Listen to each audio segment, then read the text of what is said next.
Yes, I am. I am All right, here. I'm just trying to connect it live. So we are actually on continuing. this starting of the chapter. Like we have a morning session and a PM session. So PM is a little ahead. Like yesterday when you joined, and they are a little ahead. But Uh-huh. the main session, we are just beginning the book today. Oh, really? So Yes, RajaVidhya, the King of Knowledge, starting today, chapter starting one. chapter one. Oh, Chapter one. okay, Yes. super. And so Thank I you. can just read. You just tell me when. Let's see. Let me Sure. see. Where's So my Zoom? I will share the book online, so you could Yeah, see too. you did share, but I won't be able to. Oh, you mean on the Zoom? On the Zoom, on the Zoom. I'll Oh, share it right okay. now. That's better. Now, where do I find the Zoom that It's I'm on coming with up. you? It's coming up. But I don't see the Zoom that I'm with you. I'm on with you. Can you see now? No, I don't see anything. Oh, here we go. Meeting. Oh yeah, now I see. Now you Yes. see. Yes. Okay.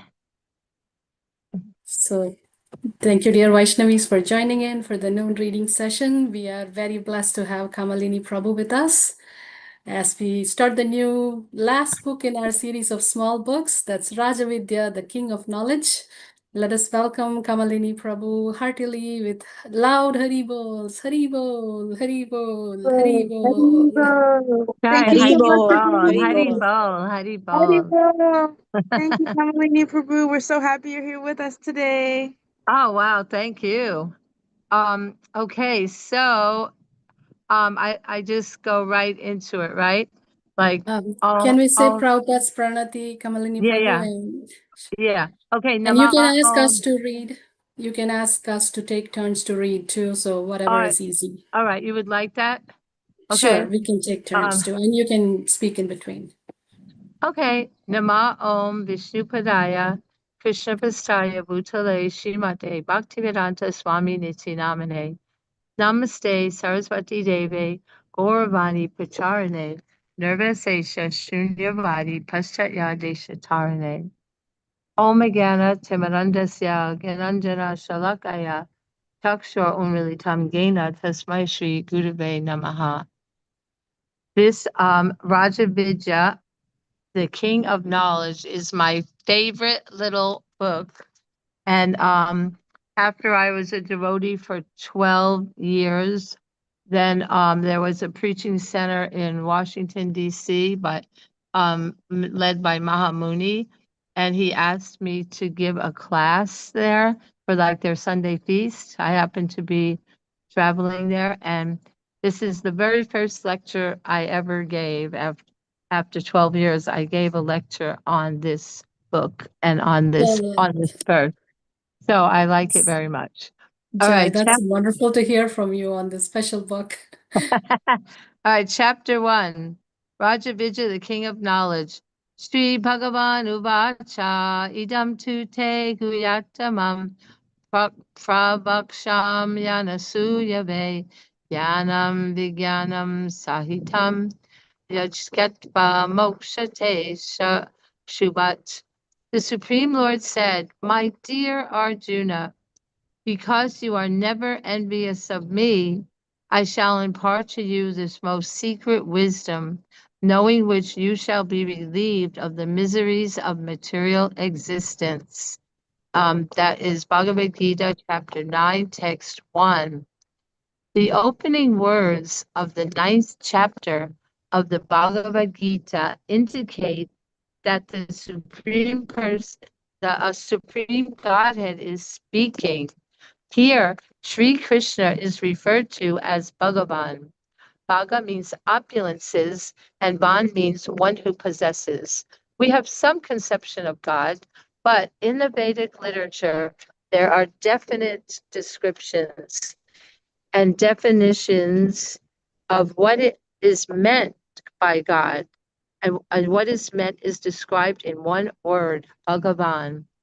Bhagavan possesses all opulences, the totality of, of knowledge, wealth, power, beauty, fame, and renunciation. When we find someone who possesses these opulences in full, we are to know that he is God. There are many rich, wise, famous, beautiful, and powerful men, but no one man can claim to possess all of these opulences. Only Krishna claims to possess them in totality.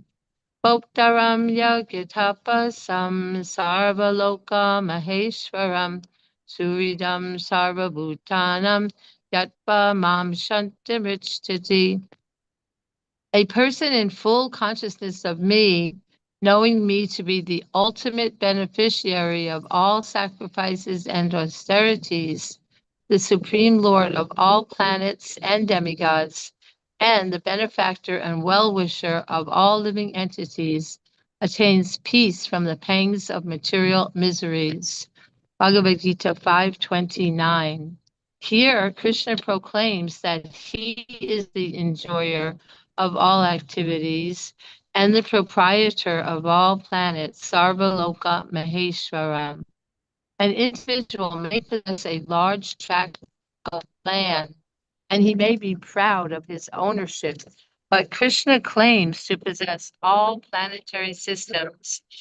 Krishna also claims to be the friend of all living entities, Suridam Sarvabhutanam. When a person understands that God is the proprietor of everything, the friend of everyone, and the enjoyer of all, he becomes very peaceful. This is the actual peace formula.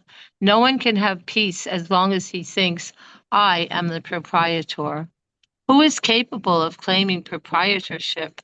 Only a few hundred years ago, the native Indians were considered the proprietors of America.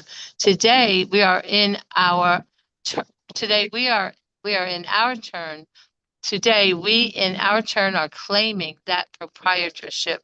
But in 400 or 1,000 years, perhaps someone else will come to claim the same.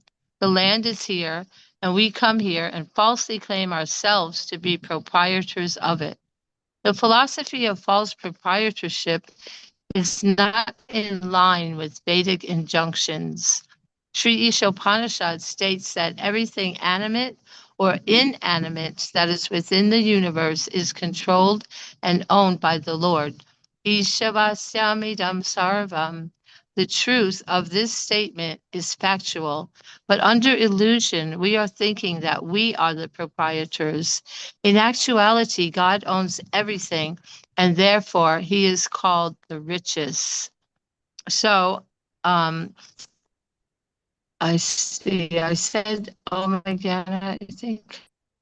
So the Yes. thing is that this is very good instruction, because now we see, like now with the explosion of of social media and all, there's so many people that are considered like, great. So like they have a lot of money. One thing that baffles me very much is like athletes and actors, like how and why do they get paid so much money, millions of dollars? And I'm like, really? Like they're really worth that much? But that's because, people have been befooled into thinking this is something that is very enjoyable, to watch people throwing or kicking a ball around and beating each other up and getting angry, that is wonderful. And so then they become first of all, very famous, and they become very, very wealthy. So let's see, and strength. They may have great strength in their sport, and but no knowledge, no renunciation is necessary. And so this is like we see only Bhagavan. That was such a wonderful point. That's the meaning of God. Bhagavan, that he possesses all of the opulences in full, because nobody else can possess all of the opulences. Like I just mentioned, the athletes, they may possess 3 or 4 of those opulences, but they're also temporary because once they reach a certain age, then their strength diminishes and they're no longer able to perform like they could before. And we see that in all fields and, like entertainment, people are satisfied within themselves. And so therefore they always need something external to fill that gap, so they turn to entertainment. And now, as Sachinandan Swami calls it, the monster in our pocket is always at our fingertips, ready to entertain us, and forgetting that Bhagavan, he's the only one who can truly satisfy that desire to be entertained and to see something wonderful and hear something wonderful, right? Who can be better than Krishna himself in filling this desire? And then this is a great point of proprietorship. I mean, remember, like he said, the American Indians, they were they owned America. And Europeans came over on boats and they have captured America. And now look, when we look around, like I haven't been in a New York subway in a while, probably like maybe 4 years or so, but I was noticing on the train, there's like no white, the European descent who came and who are claiming to be the proprietors of America. Now our whole country has become so international and so like he said, maybe in a few hundred years, or in 1,000 years, there'll be others claiming to be the proprietors. And just like when I grew up in Brooklyn, New York, I never ever saw an Indian person. And now we see that there are so many Indians, especially in certain neighborhoods in certain cities where they have high tech occupations, and then you go to like Costco and there's like half Indians and others, so many. I never saw a Muslim person in what do you call hijab, that outfit they wear. And of course there were just a few Hispanics from Mexico. But now we have like if you go on book distribution and meet people, you see they're from all over the world, especially, do you know, Toronto, I heard, is one of the most international cities in the world. So there's just like this false proprietorship, false ownership, and then false claiming to be God. Oh, this is going to be in the next paragraph. So who would like to read the next paragraph or page? Do we have any volunteers, Vaishnavis, who would like to read from, of course? Yes, Janava Mataji, you could start. Hare Krishna Mataji. Of course, there are many men who claim to be God. In India, for instance, at any time, one has no difficulty in finding at least 12 people claiming to be God. But if you ask them if they are the proprietor of everything, they find this difficult to answer. This is a criterion by which we can understand who God is. God is the proprietor of everything, and being so, he must be more powerful than anyone or anything else. When Krishna was personally present on this earth, no one could conquer him. There is no record of his ever having lost a battle. He belonged to a Kshatriya family, and the Kshatriyas are meant to give protection to the weak. As far as his opulence is concerned, he married 16,108 wives. Every wife had her own separate palace, and Krishna expanded himself 16,108 times in order to enjoy them all. This may seem difficult to believe, but it is stated in Srimad Bhagavatam, and the great sages of India recognize this as scripture and recognize Krishna as God. Do you want me to read? Yeah, you can read another paragraph. Okay, Prabhu. In the first verse of this 9th chapter, by the word Guhyatamam, Sri Krishna intimates that he is imparting the most confidential knowledge to Arjuna. Why is he proclaiming this to Arjuna? It is because Arjuna is anasuyu, non-envious. In the material world, if someone is greater than us we are envious. We are not only envious of one another, but of God. Also, when Krishna says, I am the proprietor, we disbelieve it. But this is not the case with Arjuna, who listens to Krishna without envy. Arjuna does not cavil with Krishna, but agrees with whatever he says. This is his special qualification, and this is the way of understanding the Bhagavad Gita. It is not possible to understand what God is by our own mental speculation. We have to hear and we have to accept. Thank you, Prabhu. Okay, Jai. All right. So, and others are also welcome to, if you'd like to give any comments. So, like Prabhupada said, there are so many personalities claiming to be God and teaching that you are also God. So, what does Prabhupada say? Okay, let's see you lift Govardhan Hill, and then we see marrying 16,108 wives and providing a palace for each one of them. Okay, you want to claim to be God? All right, let's see you maintain even one wife nicely, and without getting divorced and all that. So we see that we can test, like he says, all right, you're God. All right, show me, show me what you can do, because everything Krishna does is miraculous, besides being the most beautiful person and like just all of his extraordinary qualities. And then who can compare? But you think, oh my goodness, the audacity, just like the story of Pondraka and other demons, like how they speak, like Shishupal at the RajaVidhya sacrifice, like he's when the others, Nakula nominated Krishna, and he's like, how can you all, Shishupal starts talking, how can you listen to this boy? What does he know? Nakula, he's just a boy. And look in this assembly, there are even demigods here. There are so many exalted personalities. And then this Krishna is just a vagabond and doesn't even have any caste, grew up as a cowherd boy, and now he's claiming to be like some kind of king. He has no status, like on, and you like cringe, think, how can you dare say such things about the Supreme Personality of Godhead?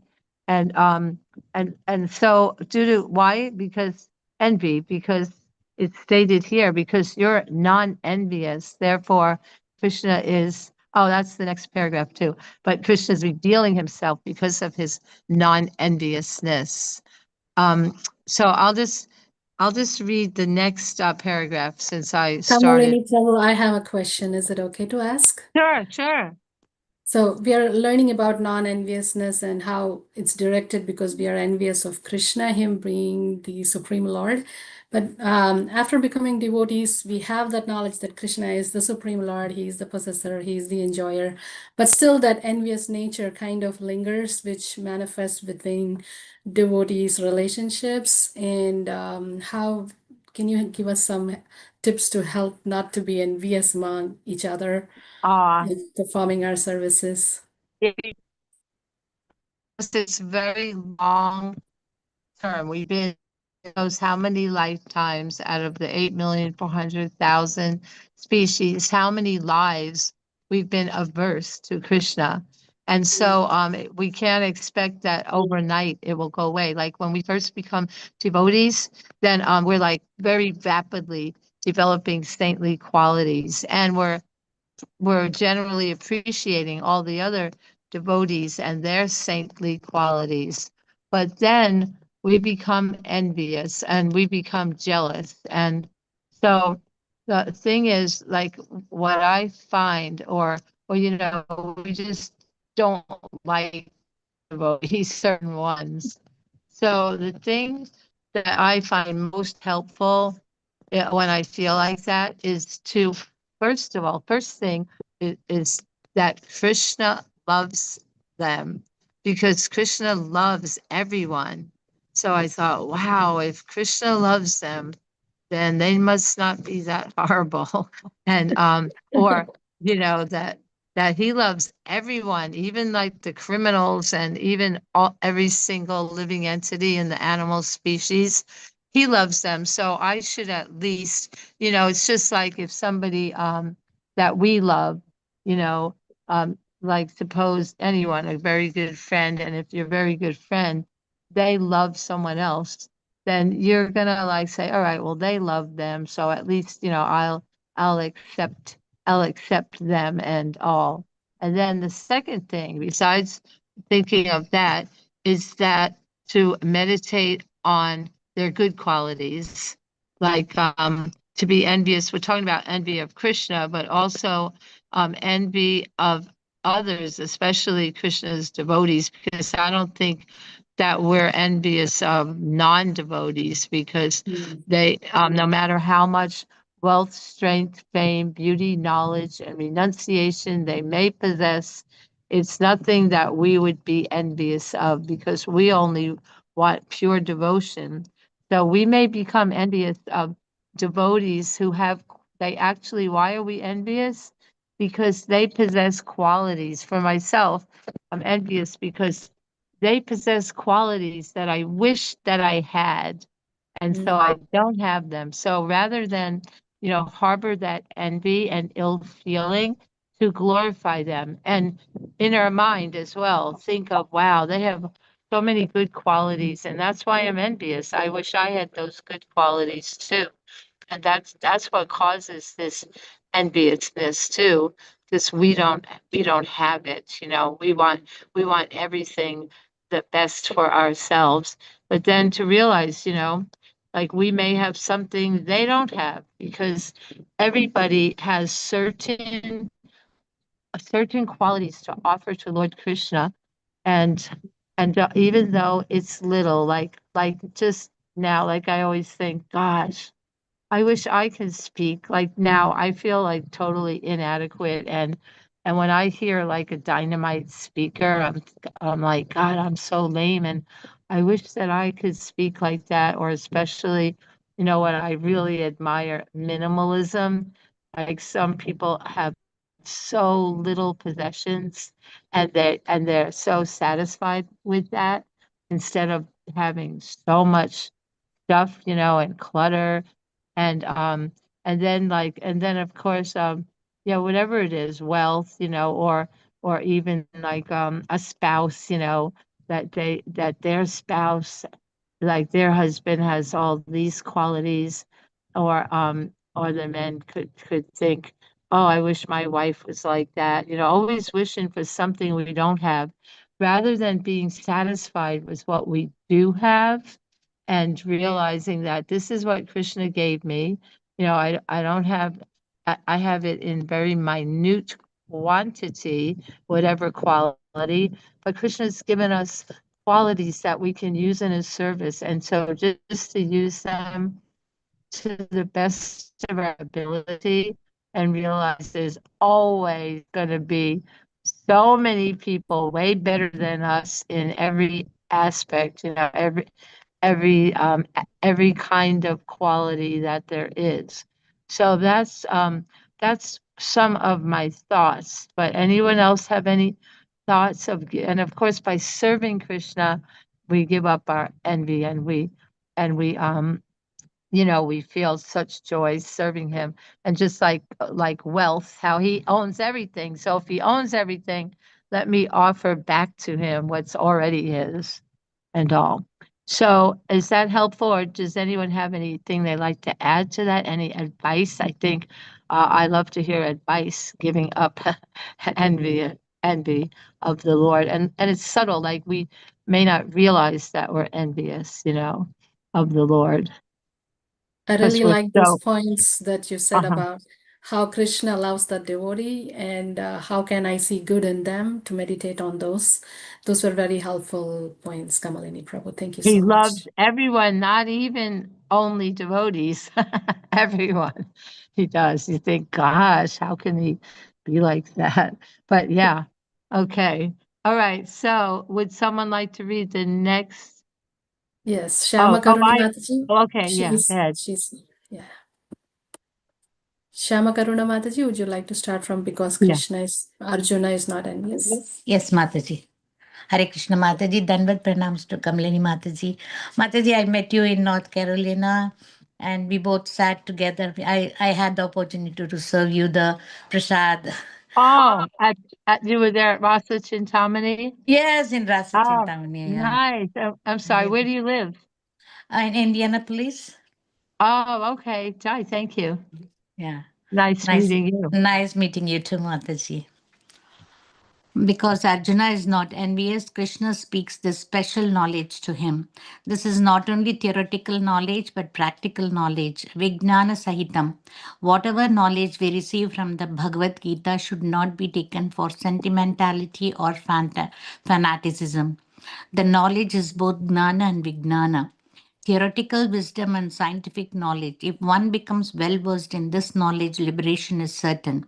Life in this material world is by nature inauspicious and miserable.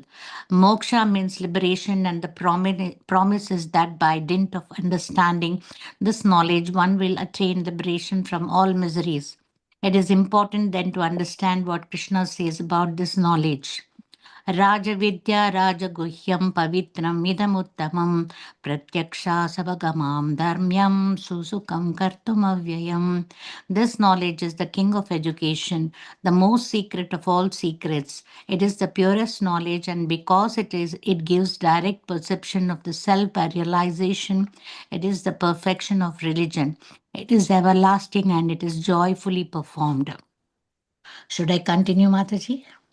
Sure, you can read another paragraph. Okay. According to the Bhagavad Gita, the topmost knowledge, RajaVidhya, Rajaguhyam, is Krishna consciousness.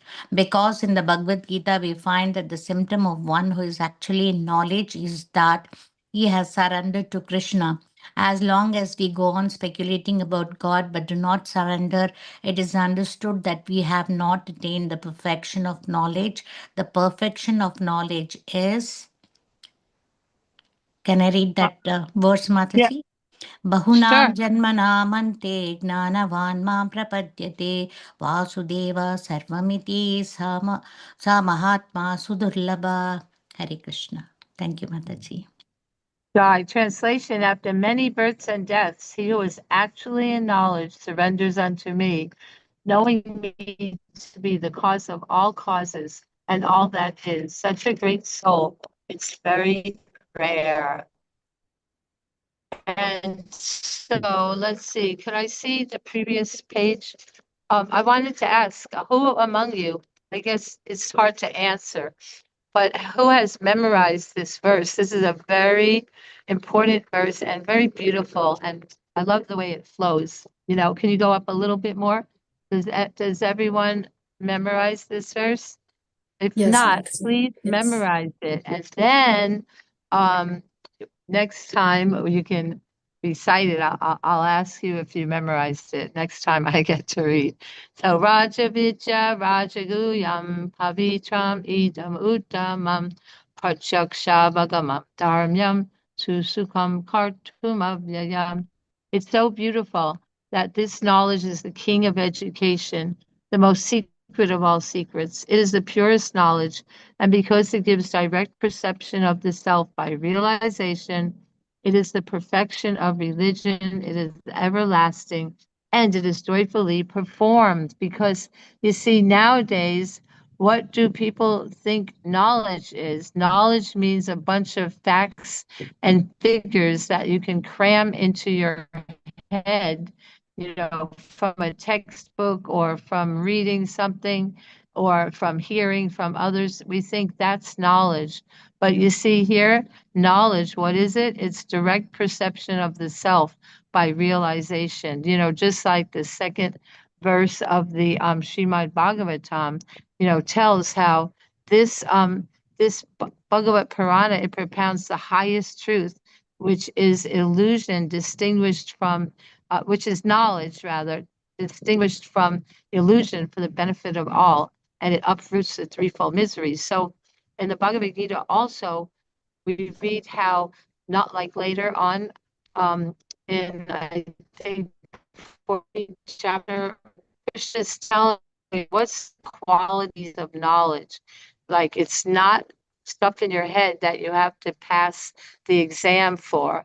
But knowledge is meant to develop transcendental qualities. That's what knowledge is for. That's why it's the king of education. It gives direct perception of the self. So that's why it's so very important. And please memorize this very beautiful verse as well. So I think our time is almost up, but we Yes. can, okay, should we read any more or should we stop here? If there are any questions or comments from Vaishnavis, that'll be great. Yeah, we'd love to hear your realizations too, to share with us, especially, like I said, what do you do to free yourself from envy? Did you know that, like, it always gets me, did you ever see an advertisement? They have advertisements encouraging envy. They say, be the envy of your friends, by having this product or by having this face cream. And I saw in India, they were advertising condominiums and they said, oh, I didn't get to see sorry, I probably put my finger in front of the screen. I couldn't see myself, but now I can. Be the envy of your friends by owning this condominium. So their advertisers try to encourage envy as if it's a good thing. So not only we want to rid ourselves of envy, but we don't like anyone else to be envious of us. It's so very uncomfortable, if someone's envious of us. So just as we don't like to be envious, and neither do we like to do anything that will encourage envy in others, Yeah. Nitya Kishori Mataji has a question or a comment. Nitya Kishori Mataji? Yeah, just a quick comment, Haribol Kamalini Prabhu. Thank you so much. At that point about, Hemangi's question and Hemanga Gopi's question, and you answered with the, how many millions of species are there and how we are just nothing. There's so many experiences we've had. I think that's something that I needed to hear today. So I'm very grateful that you said that. Thank you so much. Yeah, because like I'm old now, 73, and like every couple of weeks now, one of my godbrothers or godsisters is leaving their body. Like just as fast as the babies are coming in, the old people are leaving. And then in a few years, we won't even be remembered. You will have, no idea like who's that. We'll just totally be forgotten and in our next body. But yeah, so like that, we're very insignificant and just made fortunate to have the opportunity to glorify the Lord and to serve him like that. Anything else? Oops. Oh, what's that? What is that in the frame here? They say they something. love your answer. That was the emojis. Oh, thank you. I'm sorry I didn't see myself on the screen, so I probably was all over the place. But I'm in We could see Dayland. you. We could see you. Oh, you could? I'm in Yes. Dayland, which is South Florida, and for the Chiro Bob of Bhakti Charu Swami. And because in North Carolina, Nugoloka, where I live, there's many of his disciples. So one of them invited to bring my husband and me down for this. And it's so beautiful. I just want to show you where I'm sitting on the lake. Do you see it? Yes. And it's very, very beautiful. It used to be a children's summer camp. So there's already like tons of housing because it used to house like I don't know, at least 60 or 70 children at a time. So there's all kinds of little, it's like just like an ashram. There's little rooms and there's communal bathrooms and there's also some rooms that have an attached bathroom. And they have a big kitchen because they used to cook for all those children. And they even have a basketball court and a a volleyball court. Do you see it over there? Oh wait, I think I need to turn my camera around. Oh, I don't know if you can do that on Zoom, but do you see We do about, see, yes. because when I first came last night, I'm like, wow, I can't believe they built a basketball court and a volleyball court when there's so much to do. It's a very, very small crew. There's only like 7 devotees here, and it's 100 acres, and they have 7 cows and beautiful Gornitai deities. And they're like, all these big projects, they take a lot of manpower, and they have big plans though. And I'm like, wow, in Tennessee, there are 4 devotee farm communities. And I'm like, wow, why don't they like take over something like this instead of starting something new, come in, work together and all. But anyways, I'm very happy I got to see it, and very sweet. Out of the very few devotees, they're all very wonderful. I'm in their gazebo right now.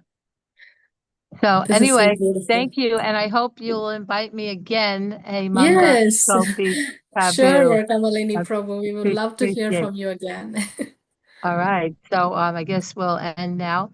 Buncha Yes. Kalpa Tarubhyascha Kripa Sindhu Evacha Patitanan Papeyo Vaishnavisya Namo Namaha. Yes, I'll be going right back. This is the temple over there, that yellow. Oh, I have to turn it around. The yellow building. Have a big swimming pool. These fountains. I don't know if you can see it, but it's a swimming pool, but they turned it into fountains because they have no time to go swimming. I guess they can swim in the lake. But anyway, I see on the other side there's somebody fishing there. It's a big lake. All right, thank you so much, and all glories to your service, everyone. And please we'll all work on chanting attentive japa, okay? All right, Hare Krishna. Jai. Thank you so much, Kamalini Prabhu. Srila Prabhupada ki Hare jai. Krishna Mataji, Kamalini Dandvat Prabhu ki jai, Pranam, jai, Ki Jai. jai. Jai. Hare Hare Krishna. Krishna. Dandavat Pranam. Thank you, Mataji. Hare Krishna Mataji, Dandavat Pranam. Thank you so much. Thank you so much for being so attentive. Hare Thank Krishna, you, Mataji. Dandavat Hare Pranam. Krishna. Thank you so much. Hare Krishna Prabhu, thank you so much. Hare Krishna Mataji, thank you so much. Jai, Hare Krishna. So you will end the meeting, right? I'll end the meeting right now.